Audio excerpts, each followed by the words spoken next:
Good afternoon. The hearing will come to order. I'd like to thank everybody for being here today. For years, this committee has led the effort in constraining the threat of North Korea's nuclear belligerence. Congress has worked under successive administrations to pressure the Kim regime, and in conjunction with the administration and multilateral efforts, this has occasionally brought us to inflection points, opportunities to change the course of this stubborn conflict. The United States has reached another of these crossroads. Just over 1 week ago, President Trump met with Kim Jong-un, the current scion of the dictatorial Kim dynasty.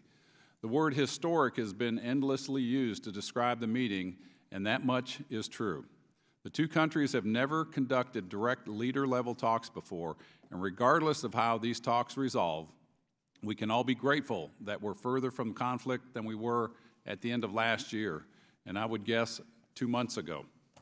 Just over 1 week ago, President Trump met with Kim Jong-un, as we talked about, but simply holding a summit is not an accomplishment by itself. The administration has taken an important first step, but much work needs to be done.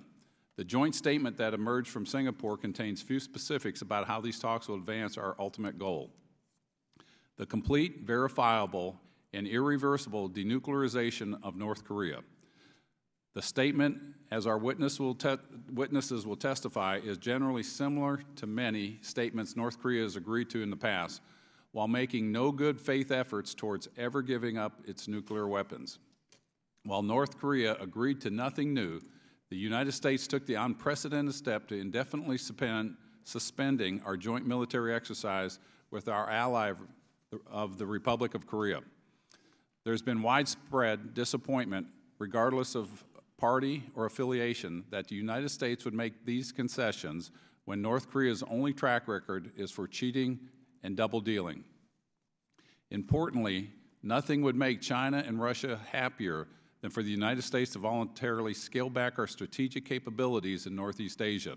The White House has given some assurance that halting these exercises won't affect readiness, and it's encouraging that Secretary Mattis and the Pentagon are behind the idea, but Congress must ensure that our defensive options are not affected and that the exercises can resume at the first sign of trouble. We must be vigilant against threats from elsewhere in Asia. Our enemies will try to use the ongoing talks to advance their own goals, which may be at the odds with our own. China is already pressing for the premature end of sanctions when North Korea has taken no concrete steps and has already eased trade restrictions along their shared border. The indefinite standoff between the United States and a nuclear North Korea is in China's strategic interests. We can't forget that Xi Jinping has broken his diplomatic standoff with Kim to maximize his influence in the ongoing talks. He certainly wouldn't mind wiping out the progress that we made, turning back the clock a year or two, and maintaining control over the perpetual threat to the United States that he can modulate through economic leverage. So today, we start a new chapter in a long-running endeavor of this committee. Some aspects of Congress's role will stay the same. Ranking Member Sherman and I have worked together to press the administration to go after sanctions evaders large and small, and it'll be more important to maintain our sanctions pressure as these talks go on. We've written the administration, there are no banks that are too big to sanction. Targeting these bad actors will only strengthen the administration's hand. But the Singapore summit has left us with many questions about how the negotiations will proceed and any denuclearization process that will emerge. Our objective today is to start formulating recommendations that we can make to the administration and identify priorities we must ensure are considered as these talks progress. We're thankful to be joined today by an expert panel who will advance their discussions, and we look forward to hearing from you. And with that, members present will be permitted to submit written statements to be included in the official hearing record. Without objection, the hearing record will remain open for 5 calendar days to allow statements, questions, and extraneous material for the record, subject to length limitation in the rules, and the witness's written statement will be entered into the hearing. I now turn to the ranking member for any opening remarks he may have. Thank you, Mr. Chairman. Thank you for holding these hearings, and I appreciate that opening statement. The question that people are asking is whether this was a win-win or a Kim win. I think it's clear that it is a Kim win, but this is just the first inning. And it is possible that as this goes forward, it could be a win-win situation. Let us see what, and I've been considered a dove at the very edge of the pale of reasonableness by saying that these negotiations will be successful if we're able to monitor, freeze, and limit the nuclear program in North Korea, and that we will not get civid, at least not in my lifetime. And they tell me I'm in good shape. I'll see. So that, whereas everyone else in the Foreign Policy Administration has said the civid, which means complete, irreversible, verifiable demilitarization. So although I've been considered a dove on that, this thing passes, is way more dovish than I am. What did we give up? We gave up, first, a meeting with the President of the United States in Asia, boosting the credibility of the regime. Most importantly, I think, we in effect gave up sanctions, at least ratcheting those sanctions. For example, Mr. Chairman, you and I sent this letter, and without objection, I'd like to put it in the record. Without objection. Urging the administration, and this is dated May 9th of this year, to impose tougher sanctions, particularly on the larger Chinese banks that have been given a pass. This letter, to my knowledge, has not been answered, but if Singapore is the answer, this letter is dead. We're not going to be sanctioning more, we're going to be sanctioning less. We're not going to be making it hard for Kim to breathe, we're going to be letting our foot off his neck. That is a huge win for Kim.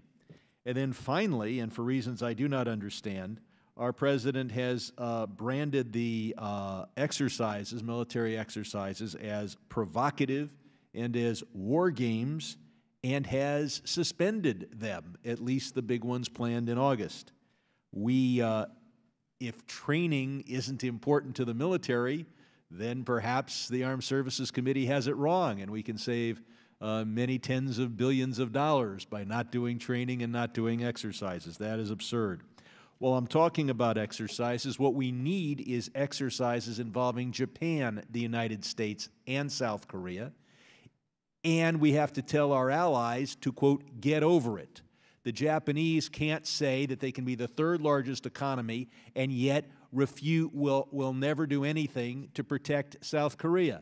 And South Korea can't say there were terrible wrongs done over 70 years ago, and therefore they won't do exercises with Japan. These two countries increase the burden on Americans, the cost to Americans, and the possible death of Americans by refusing to exercise together. And that, and what we need is the three countries working with exercises together. What did we get out of this hearing? This summit? We did not get a freeze on the production of fissile material. At Yongbyon, both the plutonium reactor and the enrichment centrifuges are working today. North Korea has more fissile material today than when the President went to Singapore, and they'll have a little bit more by the end of this hearing. There is an implicit freeze on testing, but you don't need to test nuclear weapons constantly once you have demonstrated that they work. North Korea has demonstrated that they work. Russia hasn't done a nuclear test since 1990. That doesn't make me sleep well thinking that, that those weapons are unavailable for use should they, God forbid, be deployed. What we need is for North Korea to declare all of its nuclear and missile facilities. We need to send inspectors, and we need a freeze. And if we don't get that, then all we have is vague promises and a statement about a denuclearized Korean peninsula that apparently means to the North Koreans that will happen when swords are beaten into plowshares and when the entire world gives up its military forces. So I look forward to learning from our experts what we can do to turn this into a win-win, notwithstanding the outcome of the first inning. I yield back. I thank the ranking member. Now we'll turn to other members for opening statements. Mr. Rohrabacher, California. Thank you very much. Let me just say for the record that I am very pleased with our president. And I think that when I look at what's going on now, and especially in reference to what happened in Korea, forgive me if I say this, but it's sort of like Yogi Berra's "It's deja vu all over again." Having spent time in the Reagan White House and watched the same unrelenting negativity that the Democrats were playing against Ronald Reagan, who now they won't admit that, seeing that he ended the Cold War.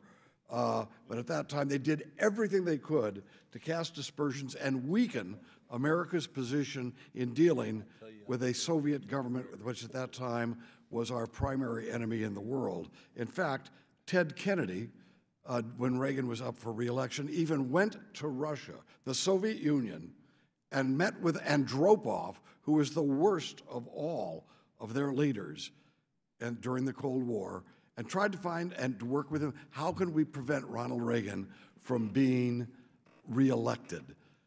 We did this talk about collusion with Trump, which they have been unable to prove, and having put up and treated Ted Kennedy after that episode as if he was some kind of a hero is really disconcerting for those who know history and have been here for a while. But now we have a president that's trying to bring peace to Korea. My father fought in Korea. He fought in Korea before I was born. Actually, I was born 47, so he fought in Korea when I was 5 years old, all right? But I remember when I was coming back from a little stint in Vietnam when I was 19, and he told me how chaotic the situation was in Korea and how many people's lives were being lost. Years later, he told me I could not believe that after all those years we had not brought peace to Korea with all of the loss of life of the Americans. Well, let me just put it this way. This president has made more progress towards bringing peace to the Korean Peninsula than any other president, any other American leader in our lifetime. We should be proud of him, and it should be unacceptable that this unrelenting hostility and negativity, to the point that our foreigners look at us and believe that the Democratic Party is trying to wish that our president didn't succeed in this peace effort. That's how loud and aggressive and unacceptable that criticism has been. We should be applauding our president now for what he's done with Kim, because he's opened the door. Doesn't mean he succeeded, but he's opening the door, just like Reagan opened the door with the Soviet Union, and many of the tactics he's used have been the same. So I appreciate that. 3 cheers for our president and what he's done with Korea. Appreciate your comments, and we pride ourselves on being bipartisan on this committee, and we're going to have bipartisan discussions, as you can hear today. We next go to Mr. Barrett, Dr. Barrett from California. Thank you, Mr. Chairman. And I appreciate my colleagues. I wasn't in Congress when, I think I was in high school when President Reagan was, addressing the Cold War. And in hindsight, you know what? I'm happy that the Cold War ended, and President Reagan deserves a lot of credit for that. I also, someone who's traveled to the Korean Peninsula 3 times in the last 10 months, who had breakfast with the Vice Foreign Minister yesterday from Korea. Look, I'll give kudos to President Trump for engaging in dialogue. Madeleine Albright said, you don't have to like the person sitting across the table from you, but you have to be willing to start a conversation and a dialogue, and that conversation is started. The devil now is in the details, and the Republic of Korea and the United States, there's no space between how we're viewing this dialogue. We're going to be very tough, and I think the president and hopefully the administration will be as tough, walking hand in hand with our Korean allies. The end goal here is denuclearization in a verifiable manner, and I'm not ready to say I trust Kim Jong-un. I think we can look back on prior agreements and prior breaking of those agreements. But we shouldn't be afraid to engage in a dialogue and move forward, and we should do so with our eyes wide open. We should stick to that end goal of a verifiable, denuclearized Korea. It may take time, and as opposed to hastily rushing through things for an election cycle or political gain, let's get this right, and it shouldn't be Democratic or Republican. This is about the United States of America and creating a more peaceful world. Thank you for your comments. We'll next go to Mr. Adam Kinzinger. Thank you, Mr. Chairman. I'll keep it to a minute. Let me just say there's a dime thing for getting things done: diplomatic, information, military, and economic. When you're working against an adversary, the economic and especially the military piece is super important to back up the diplomatic piece. And this is where we're at. We're at the diplomatic part right now. But the important part to see success on that is to continue to keep the economic pressure up and to continue to have viable and strong and aggressive military action if necessary. It is that military piece that will compel a diplomatic solution, and it is that economic piece that will create enough pain to also compel a solution. So as we go down however long this process is, and we're going to continue to do oversight of it, it is important that we not let up on those things that force us to the table in the first place to continue to march down to a successful conclusion. And I know left and right, Democrats and Republicans wish this president luck to get it done.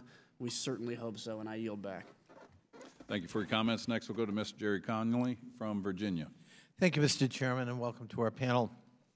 I just want to say all of us hope that talking directly to North Korea will have payoff. And that payoff, as set by the president, has to be absolute denuclearization, absolutely verifiable. I believe that's a standard that will not be met. I believe that we have approached this in a naive way in which Kim Jong-un has gotten all the benefits and we've gotten nothing. I hope that can be reversed. I hope we can ultimately get what it is we seek, but to be naive and to develop amnesia about the history of negotiations, denuclearization negotiations with North Korea is dangerous for the peninsula and puts everybody, North and South and in the Sea of Japan, at risk.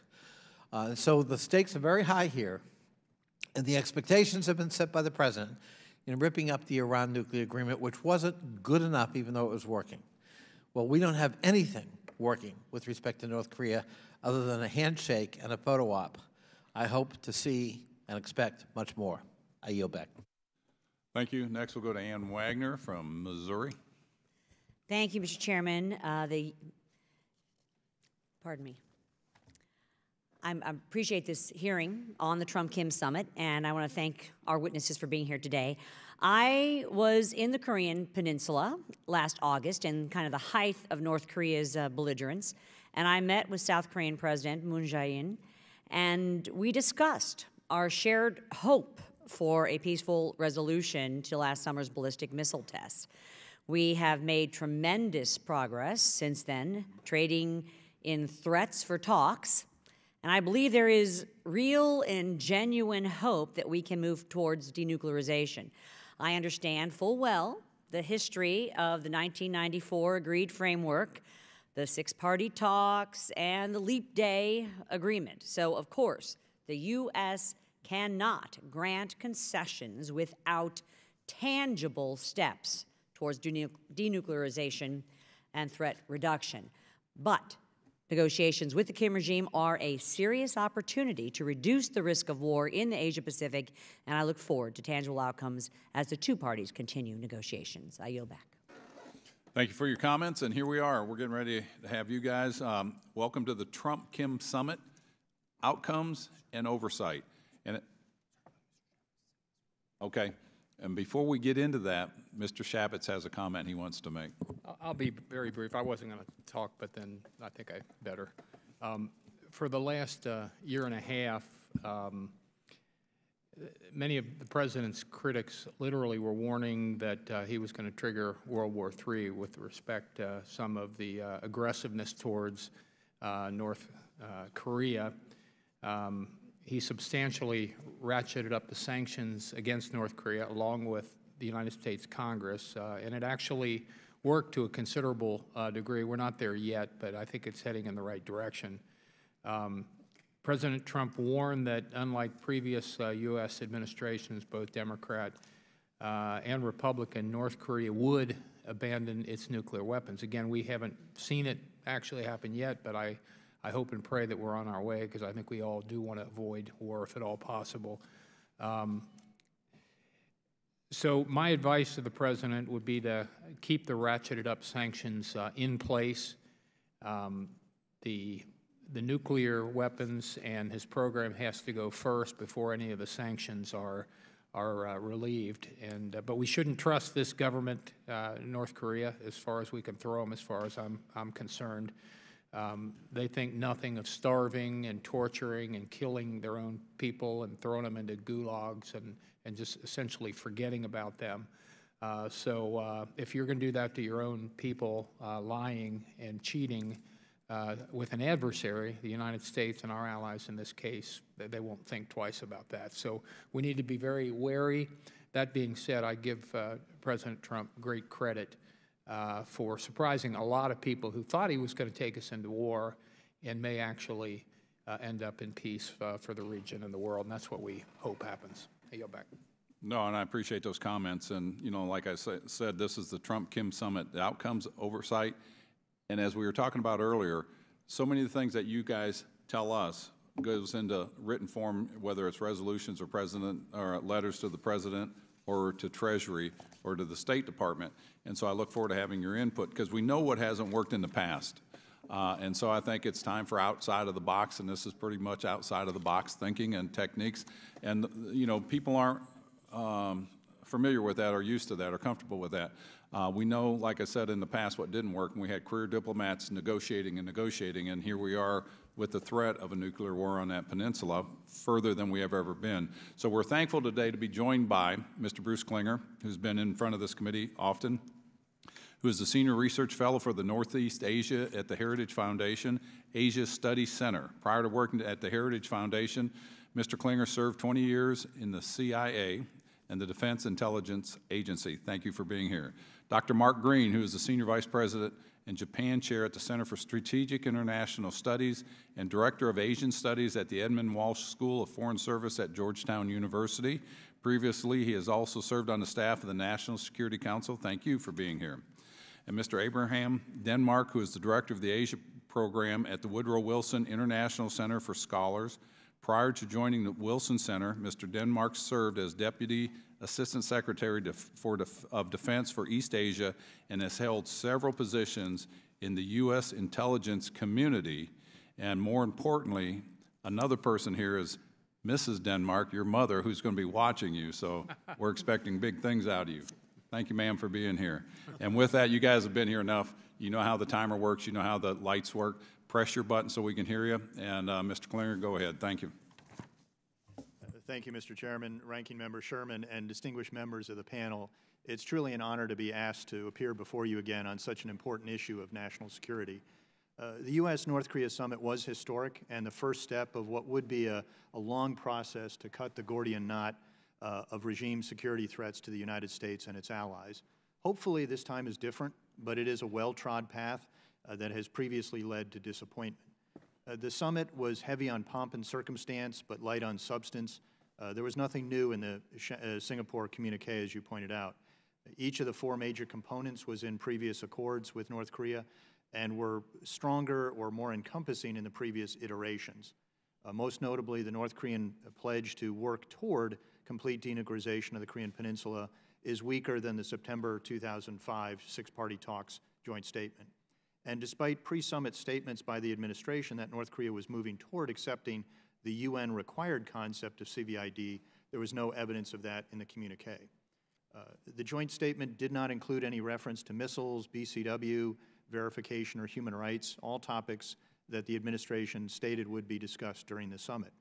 Also of concern was President Trump's unilateral decision, without consulting our allies, to cancel what was deemed the provocative U.S.-South Korea war games, terms that Washington had always rejected when North Korea used them. This was a major unilateral concession to Pyongyang for which the U.S. received nothing in return. North Korea did not codify its nuclear and missile test moratorium in the Singapore communique, nor did Pyongyang reciprocate with a freeze of its own large-scale annual winter and summer training cycles. For years, the U.S. had correctly rejected North Korea's freeze-for-freeze proposal, in which North Korea would suspend its prohibited nuclear and missile tests in return for Washington and Seoul suspending the Allied conventional military exercises. As I wrote in 2015, canceling the combined exercises would degrade U.S. and South Korean deterrence and defense capabilities necessitated by North Korea's previous attacks and threats. Last week, my Heritage Foundation colleague, retired U.S. Army Lieutenant General Thomas Spohr, concluded that canceling military exercises before North Korea has taken any concrete steps to demonstrate its intentions would be troubling. These exercises are necessary to ensure the interoperability and integration of operations and ensure readiness and preparedness. General Spohr assessed that suspending these large joint exercises for an extended period of time, particularly for more than 6 months, could erode the readiness of U.S. and South Korean forces to successfully work together to defend South Korea. And as he pointed out, if the pledge by the President encompasses lower-level exercises, the negative impact on readiness will be more immediate and severe. Now, as we move forward, U.S. diplomats will now work to add meat to the bones of the Singapore communique, and I'll summarize a few of the recommendations in my written testimony. CVID. North Korea should unequivocally and publicly accept the UN-required abandonment of the regime's nuclear, missile, and BCW programs in a complete, verifiable, and irreversible manner. Require detailed, carefully crafted text. Past negotiations with North Korea were flawed because the final agreement was short, vague, and clearly didn't delineate definitions and responsibilities, as was the case with arms control treaties with the Soviet Union and Warsaw Pact. And the two sides differ over seemingly straightforward phrases such as denuclearization and the Korean Peninsula. We need to get it in writing. There's been a long history of American negotiators believing North Korea agreed to something based on our perception of a discussion or a verbal assurance by the regime. And oral agreements with North Korea are not worth the paper they're printed on. And we need to distrust but verify. North Korean cheating on previous agreements makes it even more important to have a more robust and intrusive verification regime than in the past. And again, I would point to the arms control treaties we had, START, INF, CFE, with the Soviet Union as an example. We need to maintain pressure until significant progress is achieved. U.S. negotiators should make clear the differences between negotiable trade sanctions, such as constraints on resources, import and export, and the UN resolutions, and non-negotiable U.S. targeted financial measures, which are law enforcement measures. And the North Korea Sanctions and Policy Enhancement Act, Sections 401 and 402, allow the U.S. to suspend sanctions for up to 1 year or remove sanctions only if North Korea has made progress on several stipulated issues. The U.S. and South Korea should not sign a peace treaty until the North Korean nuclear threat is eliminated and the conventional threat reduced. They have extensive military forces along the DMZ, and we should use measures such as those in the CFE treaty and the CSBM agreement to minimize that threat. There should be no normalization of diplomatic relations without progress on human rights. The UN Commission of Inquiry concluded that North Korea's human rights violations were so widespread and systemic and egregious that they constituted crimes against humanity. And Kim Jong-un is on the U.S. sanctions list for human rights violations. In conclusion, the U.S. and its allies must keep its shield up and its sword sharp until the threat necessitating their need is removed or reduced. President John F. Kennedy declared, "The cost of freedom is always high, but Americans have always paid it." We share common values and common cause with our South Korean ally. So yesterday, today, and tomorrow, kachi kapshida, we go together. Thank you again for the privilege of appearing before you. Thank you for that. Dr. Green.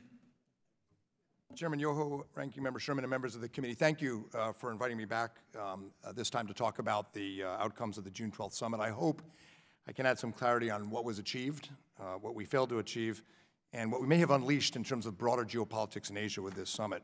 In each of these areas, I think there's an oversight role for Congress, which I'll touch on in my remarks. As several of the members of the committee have noted, Kim Jong-un has certainly achieved two of his objectives. First, he's now able to claim de facto de facto U.S. recognition of his nuclear weapon status. When I was in the White House under President Bush, the North Koreans wanted a summit with George W. Bush. They tried to get one with Bill Clinton. They tried to get one with Barack Obama. Those presidents said no because they thought the North Koreans were doing this to try to claim de facto status for their nuclear weapons. Kim has checked that box. We can debate about whether it's worth it, but that's one accomplishment. Second, as has been mentioned, Kim has successfully blunted sanctions. Not necessarily U.S. sanctions, but China's imposition of sanctions. China accounts for 90% of North Korean trade. What did the United States achieve? North Korea has stopped testing ballistic missiles and nuclear weapons. Kim probably knows that if he resumes testing, the president will put back together the maximum pressure of an international coalition of sanctions, if not military options.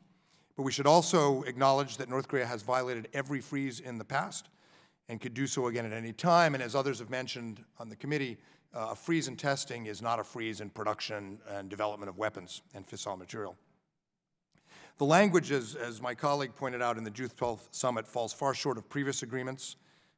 Kim's firm and unwavering commitment to complete denuclearization of the Korean Peninsula is a line I heard and saw in documents in many negotiations with the North. When they say this, they mean we'll denuclearize when you denuclearize, meaning when you stop protecting Japan and Korea, stop sanctions. The North Koreans look at the Non-Proliferation Treaty of 1968, where the U.S. and other nuclear powers promised to get rid of nuclear weapons, and I think Pyongyang realizes that's what you say to get membership in the Nuclear Weapons Club. So like Mr. Cleaner, I don't put much value on that particular statement. It's possible Secretary Pompeo will be able to produce more details than we've seen. I certainly hope so. The pattern in the past has been for North Korea to prevaricate and not implement after the ink dries. And I think Congress can help Secretary Pompeo get more leverage in that difficult process. We'll know it's different this time, or potentially different, if Secretary Pompeo can get the North Koreans to produce a statement on North Korea's full weapons and missile inventory and a verification plan. We were supposed to get this in the six-party talks I joined. It was supposed to be part of the agreed framework. Doesn't mean that they would go down that path, but it's the first necessary step. Absent real steps towards denuclearization of that kind, Congress would be right to insist on fuller implementation of sanctions, including secondary sanctions against Chinese or Russian firms. And I would argue to do so before the September UN General Assembly, when Kim Jong-un is expected to be addressing the international community. Also, U.S. unilateral sanctions, while they're still on, are not a passive instrument. It takes active implementation. Is the administration going to do maritime interdiction operations when we catch the North Koreans transporting dangerous materials?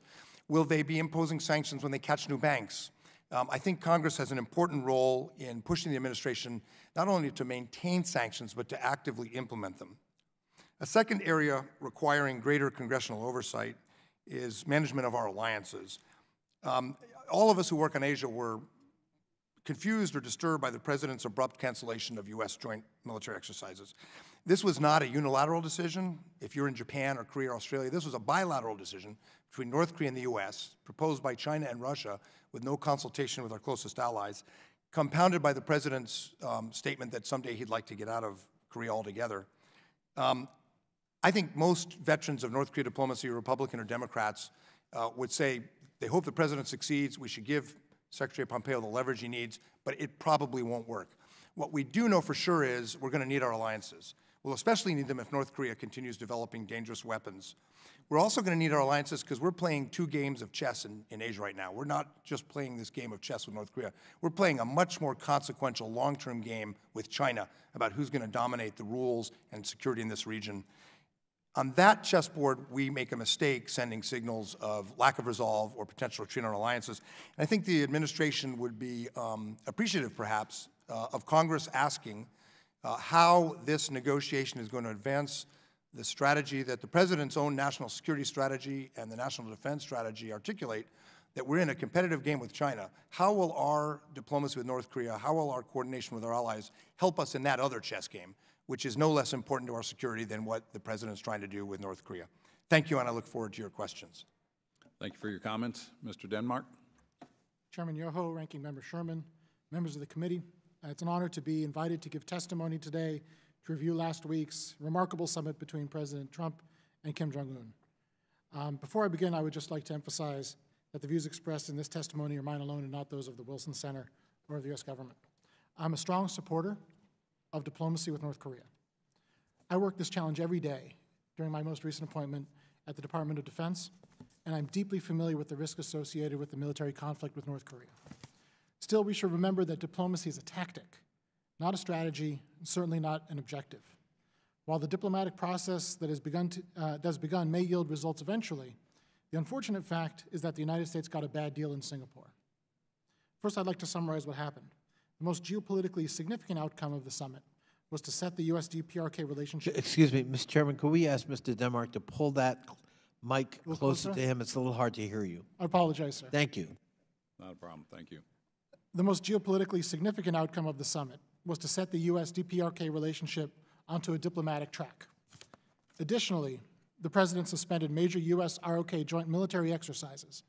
This gave away a major piece of leverage, while over time weakening the capabilities of our forces stationed in Korea for no appreciable gain. I should add that I disagree with the President's characterization of these exercises as provocative. These exercises are stabilizing and defensive, and they are essential for deterrence, reassurance, and readiness.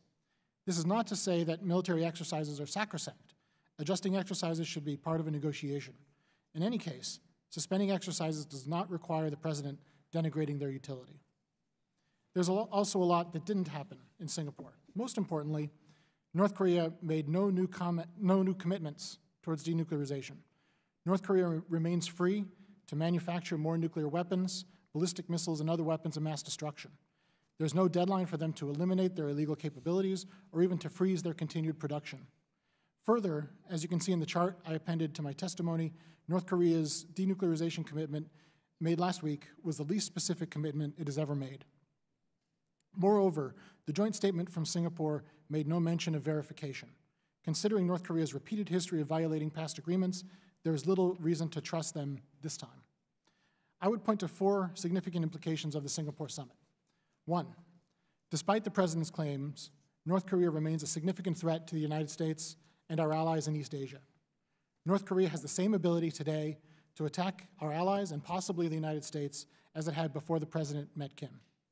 2, the summit was a tremendous propaganda victory for Kim Jong-un. This is why previous presidents have refused to meet with North Korean leaders. Doing so in itself is a major concession and conveys tremendous legitimacy to the North Koreans. 3, the summit injected new turbulence into U.S. alliances with Japan and the ROK. The President's effusive praise of Kim Jong-un and his willingness to meet with Kim and make significant concessions despite making so little progress on denuclearization inflamed allied concerns about U.S. reliability. And 4, China got everything it wanted. China has long sought for the United States to be committed to a diplomatic process and to suspend its military exercises in Korea. To conclude, I would like to offer 4 points on next steps. First, time is not on our side. North Korea can continue to mass produce nuclear warheads and ballistic missiles, as Kim Jong-un actually called for in his New Year's speech in January. There is a danger that the U.S. has entered into an open-ended diplomatic process, which would give North Korea a distinct advantage. One way for the United States to address time pressures in this negotiation would be to achieve a complete freeze on North Korea's nuclear and ballistic missile programs as an early step in this process. Second, to supplement the President's trust of Kim Jong-un, the U.S. should insist on strict inspection and verification regimes to accompany any concession North Korea may make towards denuclearization.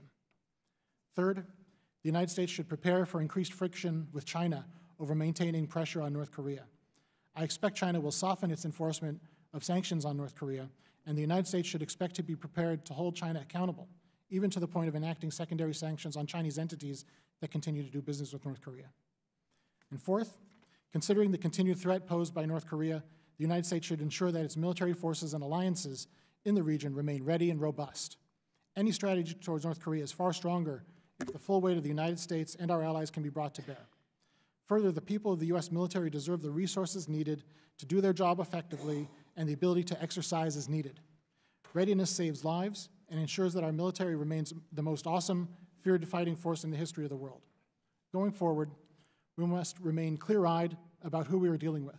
The threat from North Korea remains real, and Kim is not to be trusted.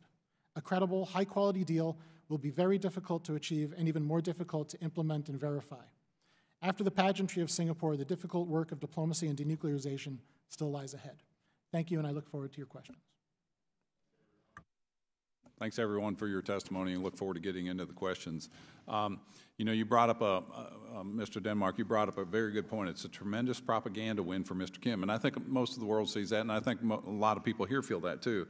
But it's also a tremendous opportunity. I was born in 1955. That conflict has been going on ever since, and we're operating under an armistice for all those years. It's time to bring finality to something, and when we get to that point, then you have certainty, and when you have certainty, you can develop trade and all those things in the economy. And until we get to that point, we're not going to have that kind of stability on that peninsula, as I think we all agree. What I see with what President Trump has done is he's changed the dynamics of negotiation. Whether it's good or bad, the future will tell us. But what I see, he has given the ball or a pass to Mr. Kim, and it's an opportunity. What he does with it will determine the next steps. Some people look at it as a rope. If he does bad, that he'll hang himself with it. Others will see, you know what, this is a chance that they can change the dynamics on North Korea and develop an economic engine. And I can only think, as we were talking about when he was in Singapore, here you have a young leader of a country that doesn't have much outside exposure, 34 years old, goes and sees Xi Jinping in China, sees their economic engine there, goes to Singapore, sees the economic engine. The things that he sees, he has to go home thinking, why can't this be my country? Now he's got to deal with, how do I bring this in there? Hopefully that's what he's seeing.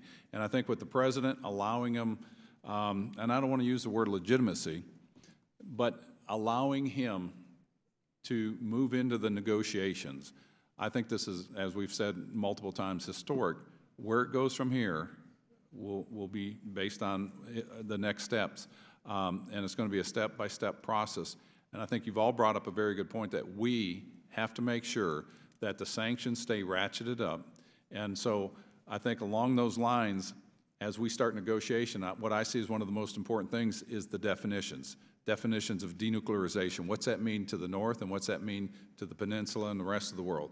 Verification, and I want to ask the question, who should do the verification? Should we rely on the IAEA that I personally don't have a lot of confidence in, or should it be a coalition of the partner countries, South Korea, North Korea, us, and maybe for balancing, allow somebody from China or Russia there? I'd like to have your opinion on that, and then we'll ask you a few more questions. Bruce? Verification is an issue kind of dear to my heart. I was the chief of the arms control staff at CIA, and I served on one of the negotiating delegations overseas. So it's really a two-part thing. One is the measures that you have in the treaty, which everyone knows exactly what their responsibilities are, and you can get kind of into the details of how that is done. And then that's used in conjunction with your national technical means so that you can verify that, but you do need on-site inspection.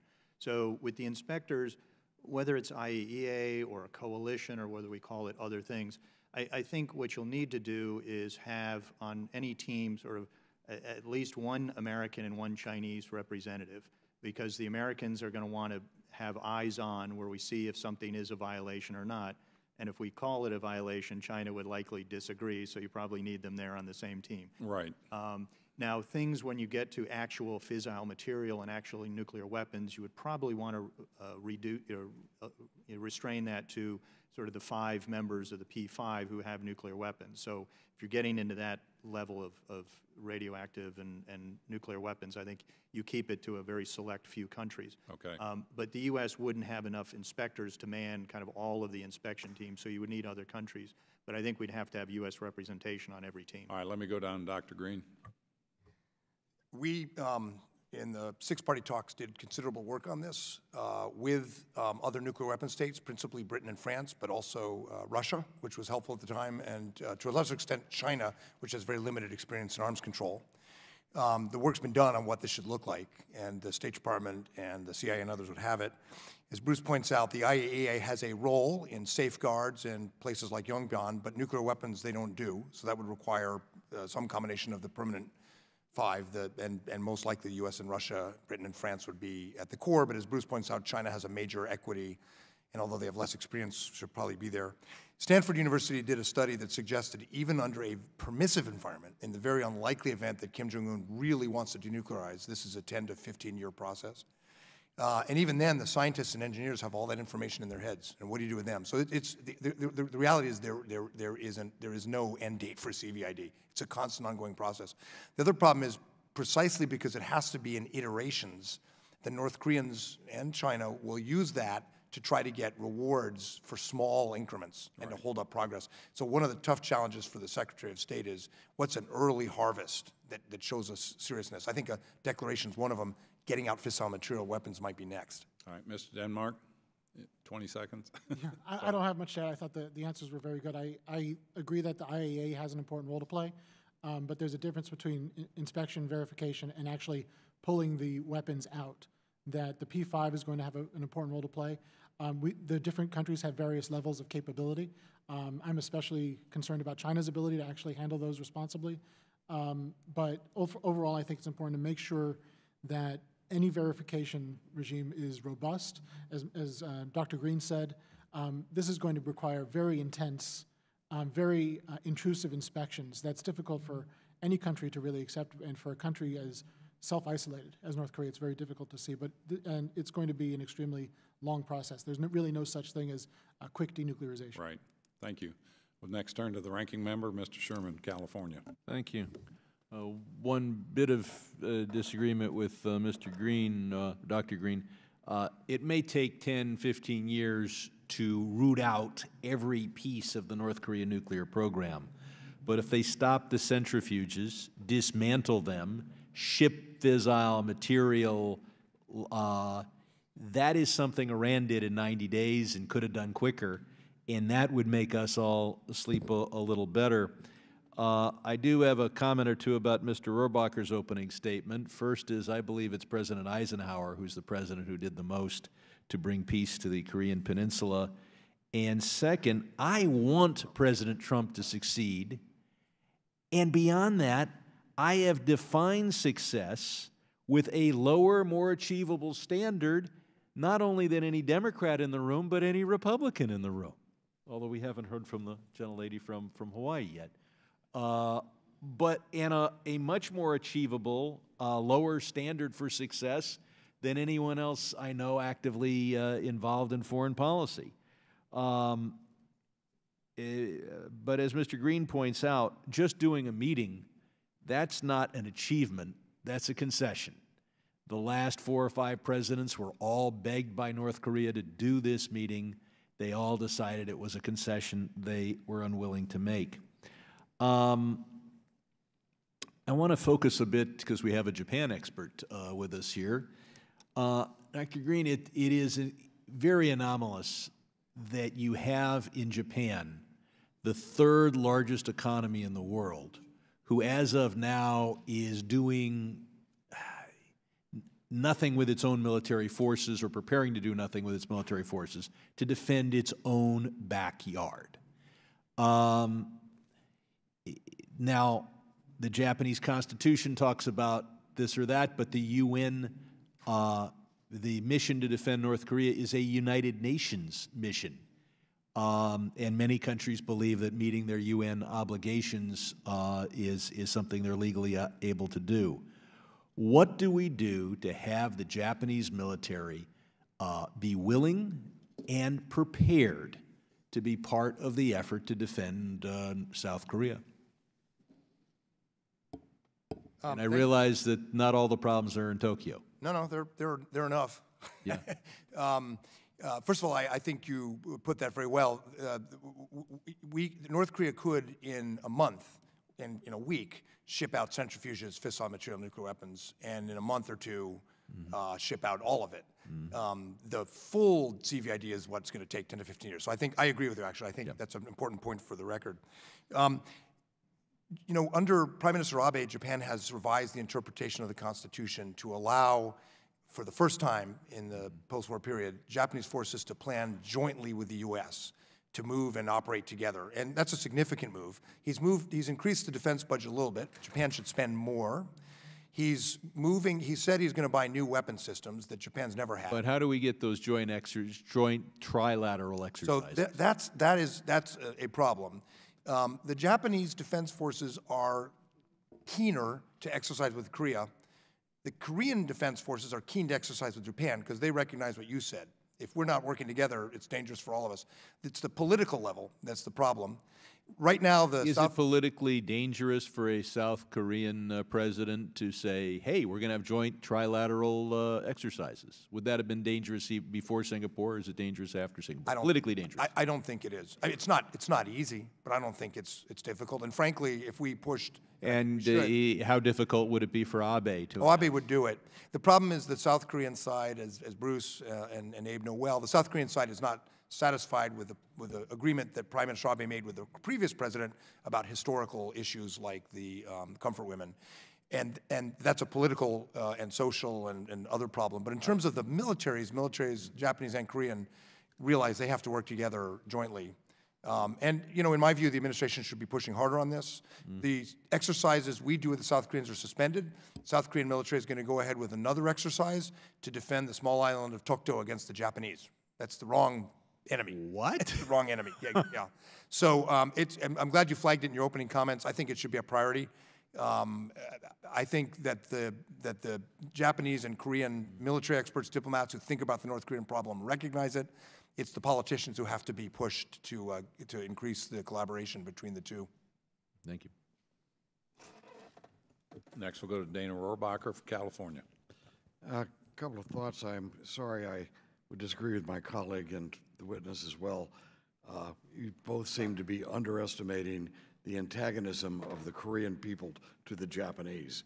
I mean, I'm sorry, it's not a good thing. I don't like it, but it better be a factor in how we create a more peaceful situation in that part of the world. The Koreans have never forgiven the Japanese for the Second World War, but that does not mean we should not be moving forward with a plan that would increase Japan's at least capacity in that region, but not necessarily having military maneuvers aimed at something going on in Korea. I think that would be counterproductive. Now, with that said, let me also note when I said that this whole thing is deja vu all over again. Let us note that of my colleagues who are saying we didn't accomplish anything, and my witnesses suggest it wasn't accomplished, that Reagan, when he was negotiating, when he went to Reykjavik and elsewhere, this was predicated how we ended up turning what was a slamming to the door at Reykjavik to another situation was Ronald Reagan proposed the zero option. And he was by the way, most people forget that. And again, castigated by the liberal Democrat opponents of Ronald Reagan as being a fraud, and you're never going to get them to agree to that. We want the nuclear freeze, which would have frozen the Soviets into a superior position with nuclear weapons. And Reagan said, no, we're going to go for the zero option. And he was called, they said, he's being disingenuous. The Democratic attacks on Trump are almost exactly the same. And the fact is that in the end, the Soviets agreed to the zero option. And in the end, we eliminated a whole schedule of nuclear weapons in Europe because, yes, the president did not demand immediately to have something to show for every meeting that he was in and had a long strategy that worked. I believe that's what's going on right now, and our president has opened the door. He's opened the door, and I agree with Mr.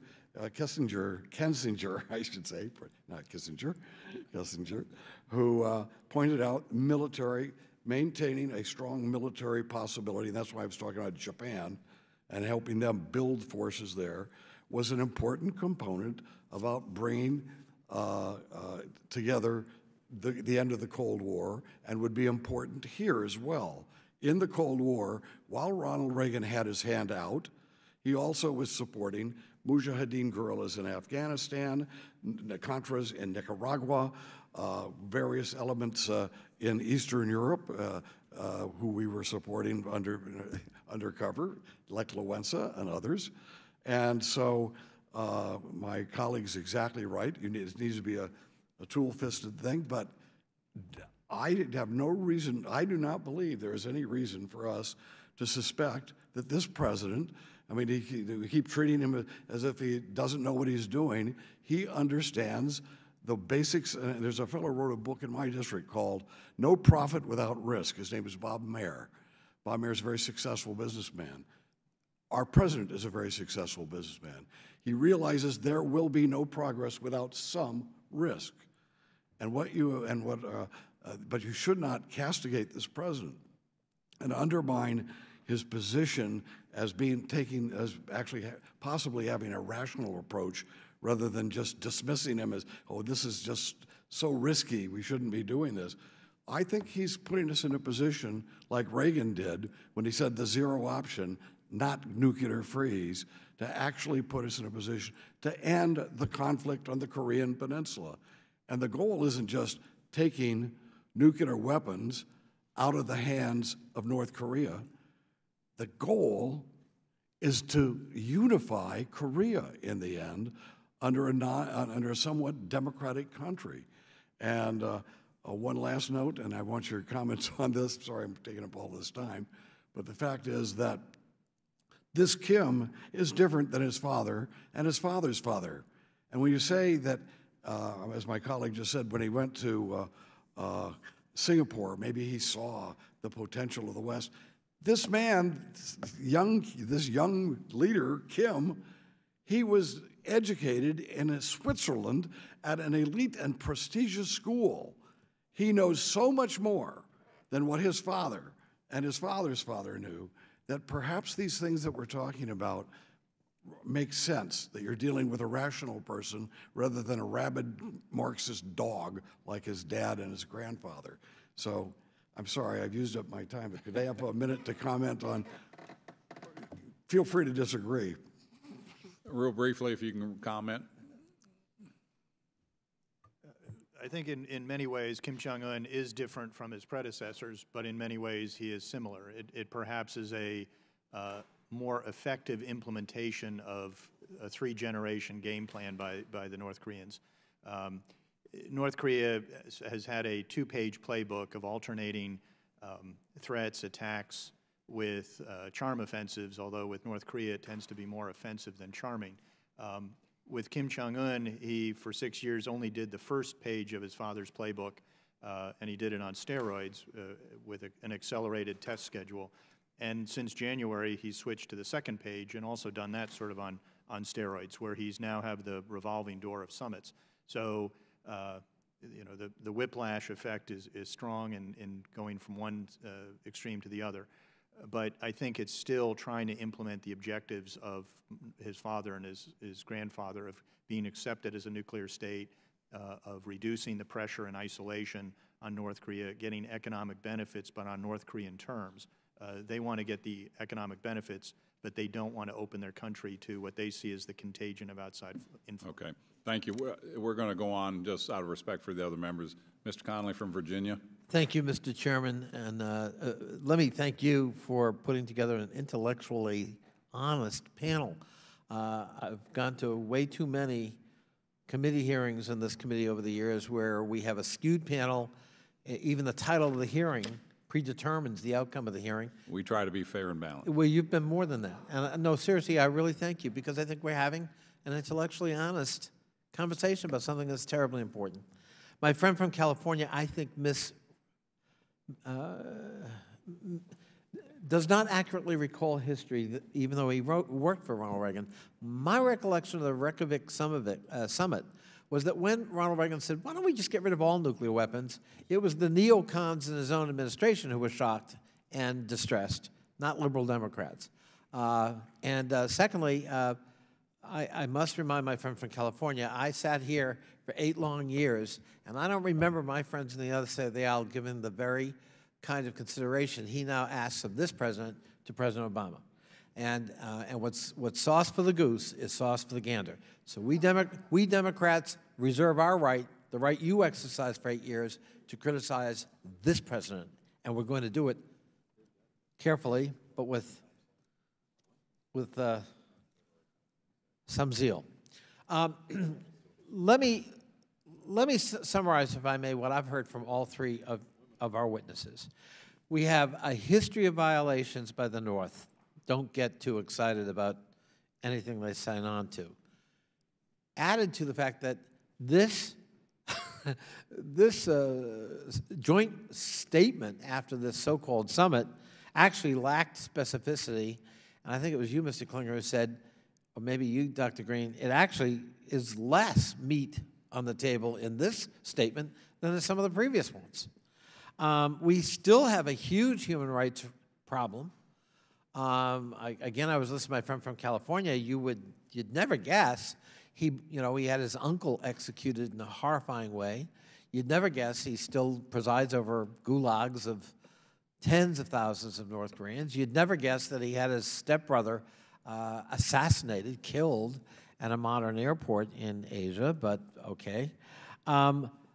You have the effect, I think, Dr. Green, you talked about the de facto lessening of sanctions with China. This kind of gives a little bit of a green light to China. Maybe not others, but certainly China. And that's not a good thing given the fact that most of the trade is with China. We have the recognition of their nuclear status de facto by having the summit by the United States. We elevate his stature, which they've been seeking, as you pointed out, Dr. Green, for the previous 3 or 4 administrations. This is the first one to give it to him. And in return, we've gotten no commitment on denuclearization, no commitment on inspections, no commitment on metrics. And as I said in my statement, the problem President Trump has is by ripping up Iran, which was working, and that had very specific metrics, one has to presume, since he decided that was inadequate, that with respect to North Korea or any nuclear threshold state, we're going to have higher metrics. We're going to have a higher standard they have to meet. And I don't know how you do that, frankly, with North Korea. I think Iran complicates the problem. But I also think just this so-called summit, I don't want to take anything away from shaking hands and having a photo op, but I think there's danger in terms of the expectations that have been raised and the concessions de facto that have been granted. And I now welcome you to comment on that. Mr. Klinger. I've been working on North Korea for 25 years, so I tend to be skeptical and cynical, but perhaps you're even more skeptical than I. No, I agree. I would see the summit as it's a first step. We can discuss, debate how successful it was, how good a first step it is. But I think as you know, my colleagues and I have tried to do is we've identified the things that we need to do to put the meat on the bones. And yeah, but I'm not trying to be skeptical. I'm trying to be realistic. And what I listed was actually feeding back what I heard from your testimony, which I thought was very helpful. Yeah. You know, yes, be hopeful, but let's be realistic. Not like we don't have a history here. Right. No, exactly. And just to boil it down, I would say is we need very detailed text and then very good verification.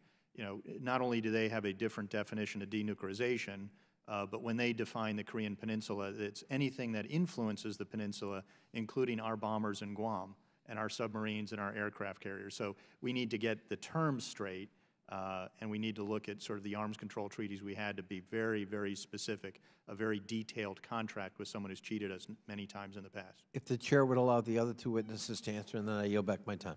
Go ahead. I thank the chair. So, Representative Connolly, I think you've accurately captured the core points we're all trying to make. And that, I think, points to the important oversight role Congress should have in this. And in any negotiation, the negotiator's helped by a good cop, bad cop. And there's a role that could be a bipartisan role for this committee and for the Congress, in my view. If I could very briefly pick up on Mr. Rohrbacher's point about Ronald Reagan. You know, it was Richard Nixon, a conservative Republican, who changed relations with China. There is an argument that we should not dismiss that a conservative Republican president can do this because of the curious politics of it all. However, I think there are 2 lessons from Reagan that would be important to remember.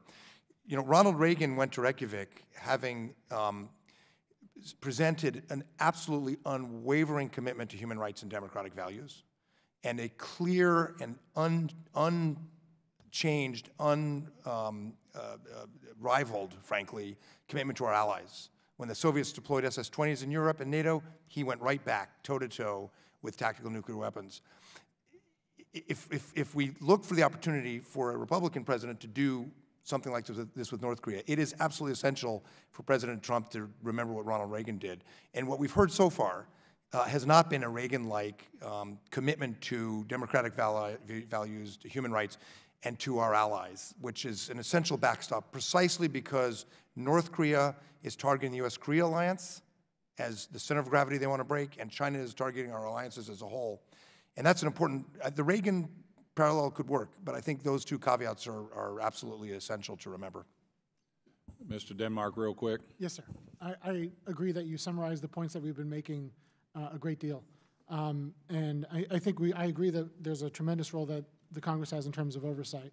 The one point I'd like to add, and it feeds into some of the discussion that was had earlier, but I didn't have time to in my opening statement.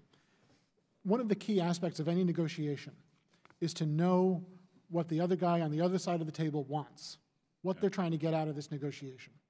And if you look at everything that Kim Jong-un has done, it was said earlier that Kim Jong-un may be different from his father or his grandfather.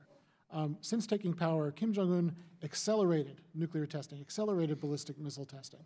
If you look at his New Year's statement from January of this year, his version of the State of the Union address, he embraced nuclear weapons, declared the whole program a success, and said that he wanted to turn towards economic development, but as a nuclear power.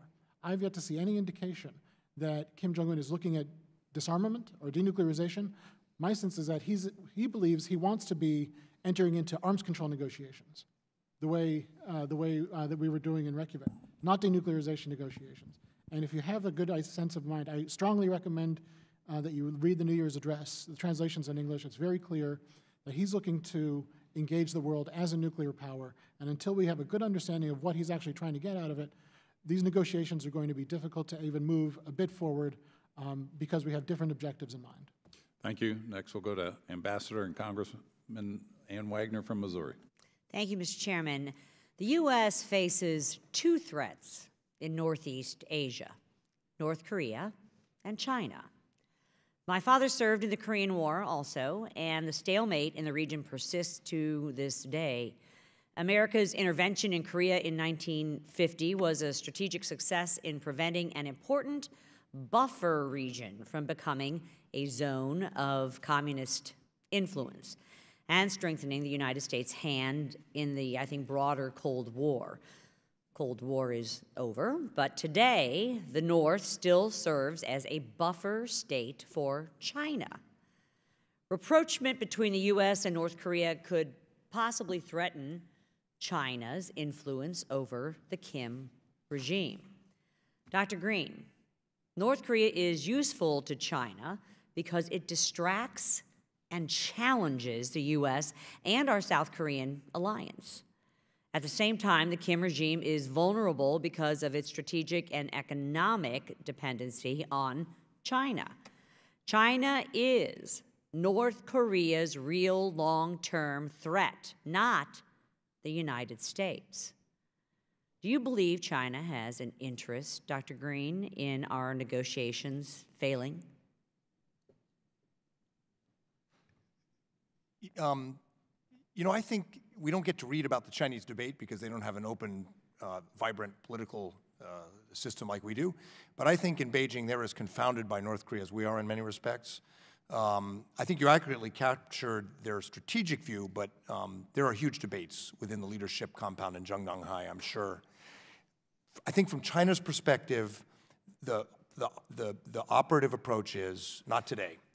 Don't let North Korea collapse today. Don't have unification today. Kick this can down the road. In 10 years, in 20 years, in 30 years, China will be more powerful.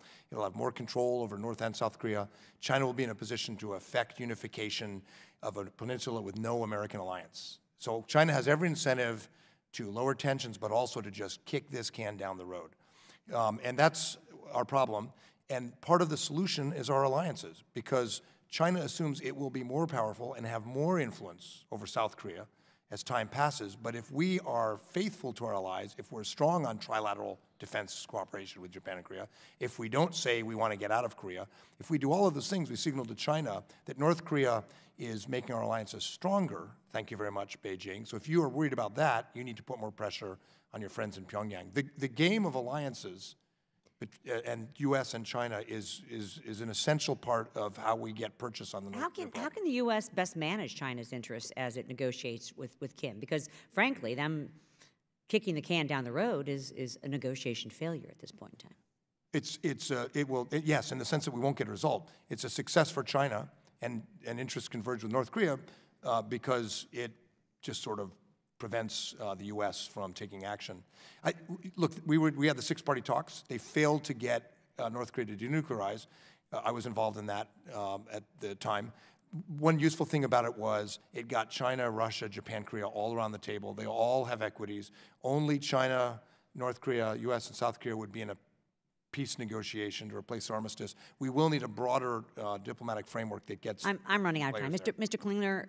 Is it possible to check the growth of Chinese power through our negotiations with Kim? Namely, what could we do to turn the North into a buffer zone for our own interests? Well, I think the North Korean-Chinese relationship is strained. It's more strained now than under the previous leaders in North Korea. 5,000 years of history and 1,000 invasions or so have caused North Korea to have a very suspicious view of its neighbors. They see it as a shrimp amongst whales. Each of the leaders in North Korea has sort of warned that China is a bigger threat to North Korea than the U.S. Because of its intent to influence North Korea. So the North Korean nuclear program was a response to both feeling that both the Soviet Union and China were not going to protect North Korea to the degree that they needed. So I think North Korea is playing all these countries, all these neighbors off against each other. The thing with the alliances is that they're a multi-purpose tool, so that they are not only deterring and defending against the North Korean threat, but they're also serving to protect not only U.S. but allied interests. Thank you. I hate to interrupt, but Mr. Denmark, we know Kim has been talking with Xi Jinping throughout this process. China has lost influence in North Korea's top circles of power. But what role is she playing in our negotiations? Do you think China has the ability to influence Kim as he enters negotiations with the U.S.? And how? I do believe that Xi Jinping has a role to play. In fact, I think his primary message from all these meetings that he's been having with Kim Jong-un is to show that China has a critical role to play, and China will not be bypassed. The most important role that China will have in these negotiations will be in maintaining economic pressure. As the Trump administration has said, they want to make sure that North Korea remains under significant economic pressure until it makes significant steps towards denuclearization. The challenge, of course, is that the vast majority of international trade for North Korea goes through China. And China has in the past proven inconsistent, you can say, in its willingness to engage those sanctions and to enforce those sanctions. One of the challenges that we're going to have going forward is that many in China, as Dr. Green mentioned, many in China increasingly see dynamics on the Korean Peninsula through the lens of geopolitical competition with the United States. And if China sees progress in some area as being, it sees increased sanctions, for example, as being in American interest, they may be one reason why China may be less willing to enforce some of those sanctions because they see it potentially as helping the United States. Yes, thank you. Time has expired. I appreciate the chair's indulgence. I yield back. Thank you. Next, we'll go to Ms. Tulsi Gabbard from Hawaii. Thank you, Mr. Chairman. Thank you, gentlemen, for being here and sharing your insights. I think there's been a lot of focus on the geopolitical considerations and impacts of these negotiations, but very little focus on the seriousness of the North Korea nuclear threat on the United States. As the chairman mentioned, I represent Hawaii. Being in the middle of the Pacific, this is something that is an ever-present concern for our residents and people who live in our state. The false missile alert that we had in January of this year brought things into light that many others really didn't consider. So the seriousness of these talks and this diplomatic path failing, very high stakes, and why I believe it's important that these talks happened. Important first step, as everyone has said, clearly lacking in critical details, lacking in written plan of execution on exactly how this will be done. North Korea is still a threat that is posed to us, but we all hope for success and want to be supportive in that. I have a few questions. I'm first of all wondering what your thoughts are on should a nuclear agreement come out of these talks, what role approval by the House and Senate has, whether this should require ratification by the Senate or take a similar route as the previous Iran nuclear deal in allowing for congressional disapproval. If we're talking about permanent denuclearization being most successful, what role do you see Congress playing in that? I believe that achieving many issues with North Korea, not only denuclearization, but a potential peace treaty and normalization relations, I think are of such critical importance to the United States that it should be a matter for more than just the executive branch. I think the legislative branch should be involved. So whether that's a formal treaty or interaction, with the executive branch, I think it is of such importance, particularly a peace treaty and denuclearization. So you don't see any major difference between ratification of the treaty by the Senate versus some other mechanism of approval or disapproval? I don't know enough about the mechanics of it, but a Senate ratification versus other means. The President has waiver authority in the 18 or so pieces of legislation that Trading with the Enemy Act and so forth, terrorism. These sanctions give the President a presidential waiver, so legally he can lift sanctions in the process of rewarding North Korea for steps towards denuclearization. But the President has talked about a peace regime, a peace declaration, a peace treaty. That would have to be ratified by the Senate.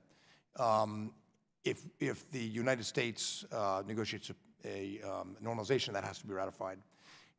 And if there is to be aid for North Korea, it would come through the Asian Development Bank, the World Bank, maybe China's Belt and Road, but Congress would have authorities and control of the budget. So bottom line is, if this does move forward, there's going to be a major congressional role, even if the President has national security waiver authority on sanctions.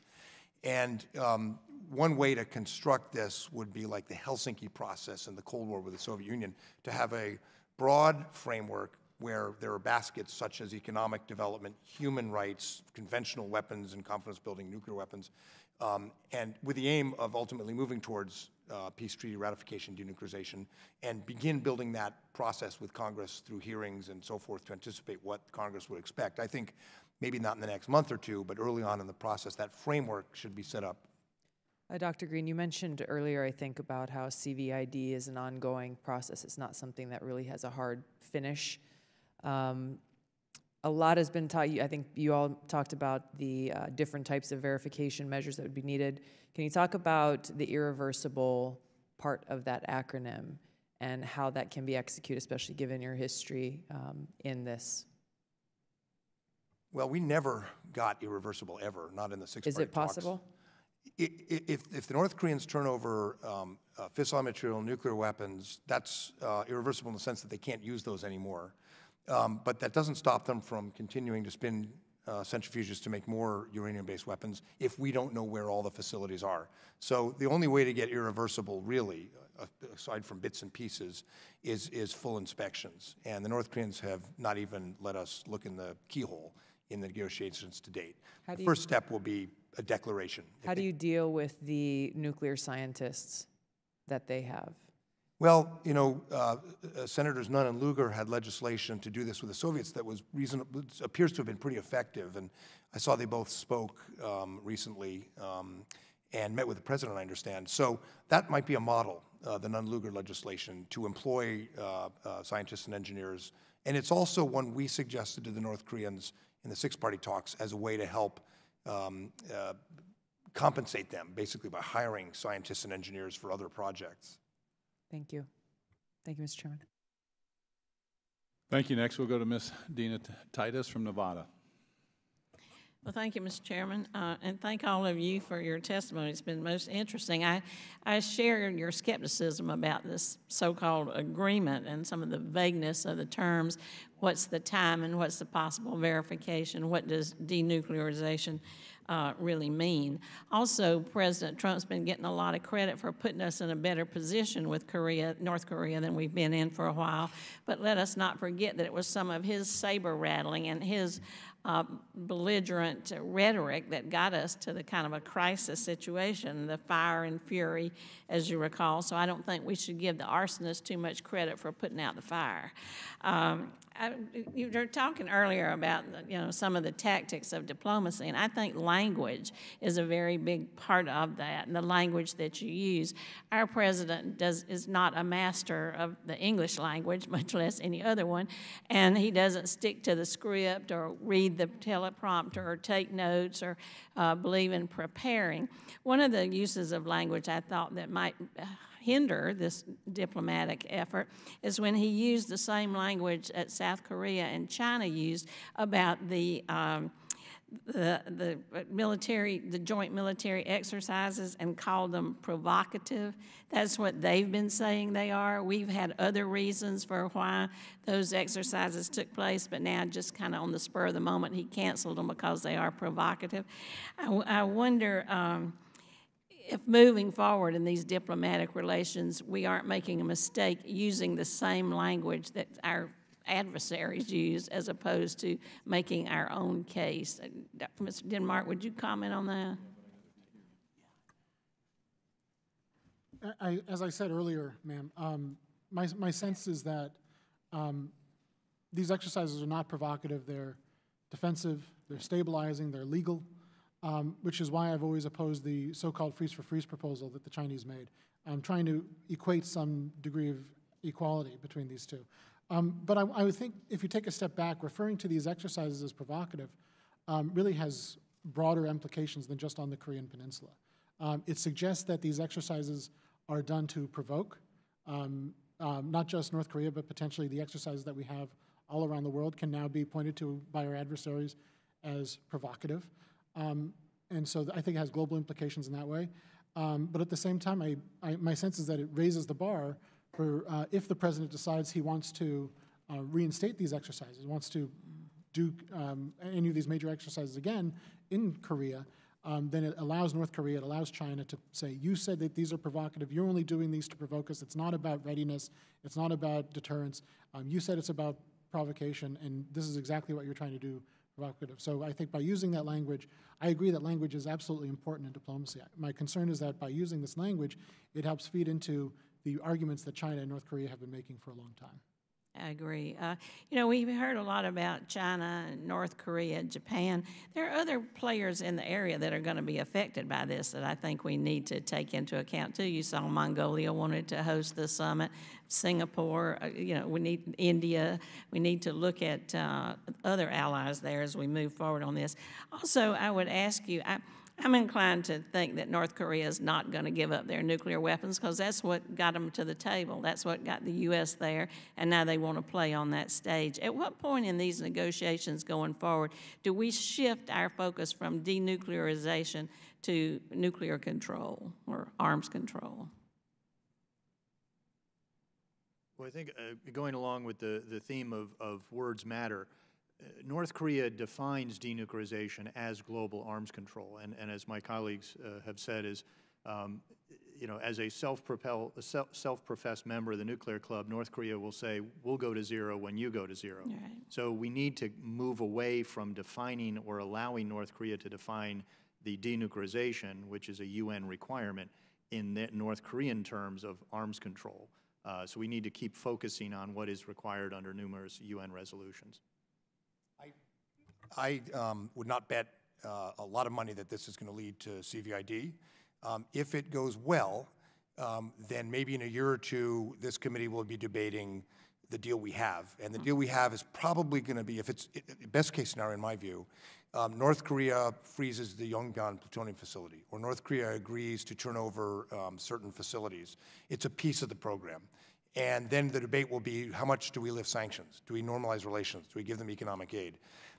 and people can have a reasonable debate about that if we're lucky enough to get that far. My own bias would be reward them incrementally and with humanitarian aid and other things, but do not normalize or do other things that undermine the credibility of our commitment to allies.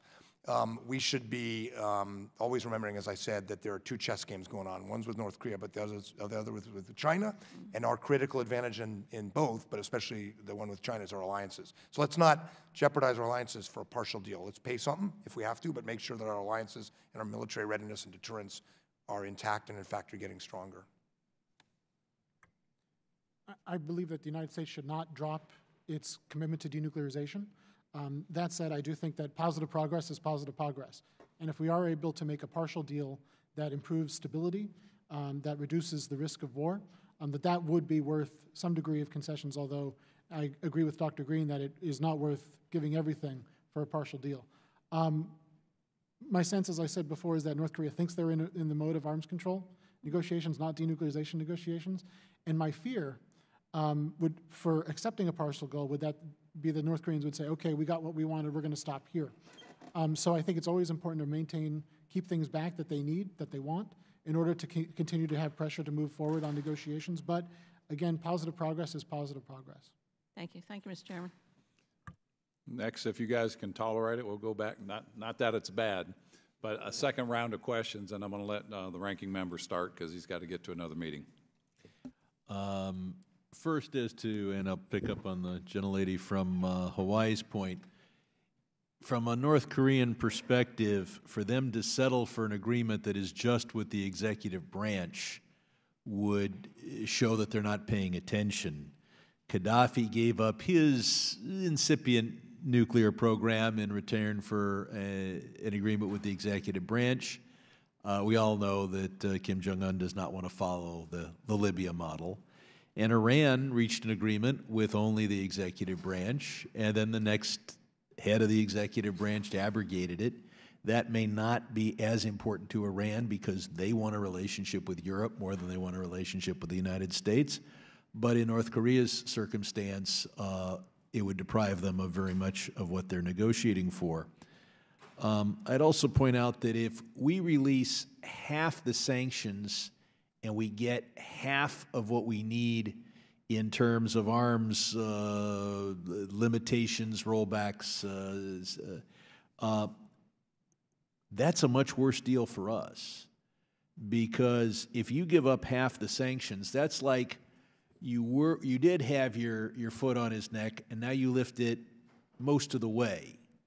Well, that's bad for his people, because they won't enjoy prosperity, but it gives him enough economic clout to survive and to make sure that the finest in European luxuries are bestowed upon the top 3,000 or 4,000 families in the country.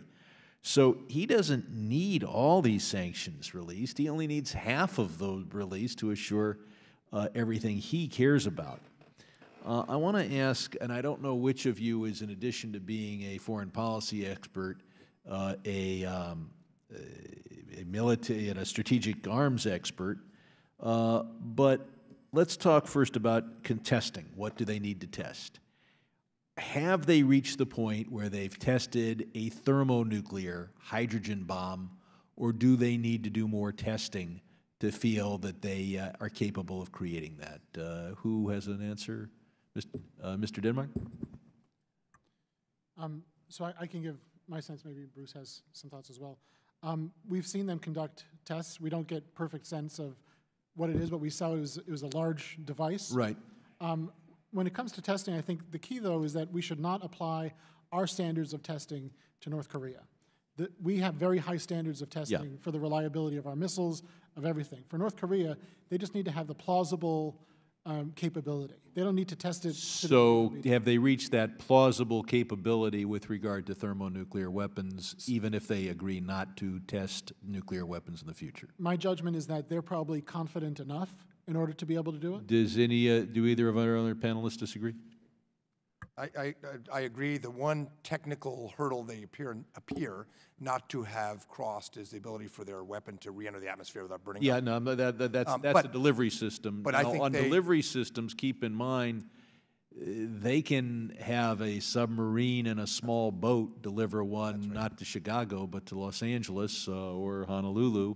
I guess Las Vegas is safe from that. So they've achieved an acceptable level of ICBM capability. So they clearly have proven missile capacity with regard to Tokyo and Seoul, but they need a reentry vehicle to hit an inland city in the United States, and they haven't proven that. Could they, if they were allowed to have a peaceful space program, would that give them all of the excuse necessary to do the testing to develop intercontinental ballistic missiles and reentry systems? Yeah, in agreement. They have tested a thermonuclear device that the size of the seismic event was such that it could only have been thermonuclear. Most assessments are that they have the missile delivery systems for nuclear weapons against South Korea and Japan. They have demonstrated the ICBM that can reach all the way down to Florida and beyond. The question is, since they haven't demonstrated, but that doesn't mean they don't have a reentry vehicle that would protect. And they haven't tested to be sure that they have the reentry vehicle, but you can smuggle a nuclear weapon. Now, they're producing a certain number of new nuclear weapons, atomic and thermonuclear every year. At what point will they feel they have the minimum they need to defend themselves, and will they feel free to sell a nuclear weapon to anybody who's got $1 billion or $2 billion? Mr. Green, Dr. Green? In March 2003, I was in negotiations in Beijing with the North Koreans where they told us that if we didn't end our hostile policy, give them what they wanted, they would transfer their nuclear capability. And then you'll recall— Well, they did transfer the capability to Syria or Syria/Iran, and Israel destroyed in 2007. They followed up on that threat. And they could go forward and transfer. When will they have enough weapons so that they feel that they can transfer fissile material? They have enough weapons, probably, so that they could afford to transfer weapons or fissile material without significantly reducing their own military capability. The question is, will they be deterred? I think the answer is yes, but it's an excellent question because I think the North Koreans will put more pressure on us by threatening transfer. And we need to have very clear red lines and interdiction capabilities, which is one more reason why sanctions have to be vigorously enforced. So far, the Chinese have not agreed that they would prohibit nonstop flights between Tehran and Pyongyang. If those flights stopped in Beijing for fuel, then they would only carry the materials that China agreed to allow. But if they go nonstop, they'll have whatever they have on them. I believe I've gone into overtime. I'll yield back. Thank you. I appreciate the second round. Let me ask you, in your opinion, how much cooperation do you feel China has earnestly afforded to this process as far as sanction compliance? Any thoughts? I think it has been better than in the past, but it's not as much as the U.S. would like.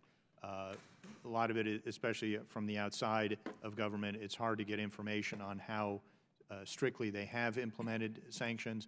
I think since the January 2016 nuclear test, China has allowed better UN resolutions than in the past.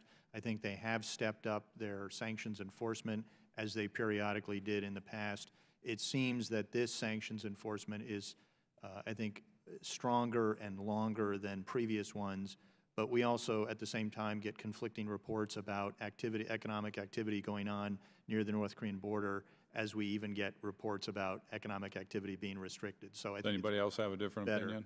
Thank you. Just a bit more detail. I understand from international relief organizations that when they try to transfer medicines or other things across the Chinese-North Korean border, they're being stopped if there's any metal of any kind. So the Chinese were implementing pretty strictly up until recently. But since the summit was announced, we have Japanese photographs of Chinese ships helping transfer oil and so on and so forth. And the pattern for China has been they will put economic pressure on North Korea to get North Korea to the table.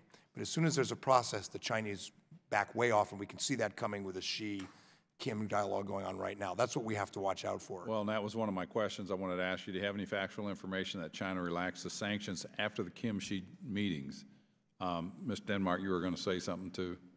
There's indications that they have dialed it back. I'd add to what Dr. Green said that China does reduce economic sanctions enforcement after a meeting. They also put pressure on North Korea when they feel it helps keep the United States on the diplomatic path. So I actually think the Trump administration deserves a great deal of credit for getting the Chinese to enforce sanctions more than they had done before. That said, my sense is that China is already starting to soften its enforcement. My expectation is that they'll continue to soften.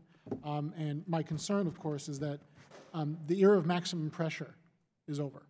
And we're in a different period now than we were before.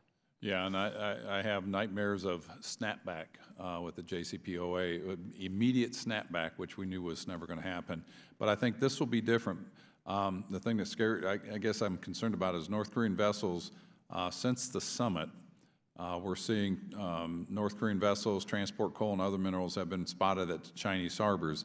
Chinese officials have stated that China will continue enforcing sanctions, but have also suggested lifting UN sanctions on North Korea following the summit. And I think this is a huge mistake. This is something that we're going to express our concerns here from this committee and the full committee. This is something that has brought us to the table to start the negotiations, and we cannot back off. And I think the President and Secretary Pompeo have articulated that very well, and we want to make sure those tools stay in the arsenal, as we talked about before this hearing. You know, there's the saying, I think it's Korean, that says a job begun is a job half done. The summit happened. We can't go further if we didn't start. So let's just hope we have wise leaders, that we have the backbone, I think, or the political willingness to hold people accountable, because this is a historic moment that if we can bring peace to that peninsula, finally, after the end of the Korean conflict, it'll be a historic moment that the world will be better off for that. And so let's just hope, with the recommendations that you all have afforded us, and we appreciate that, that we move in that direction.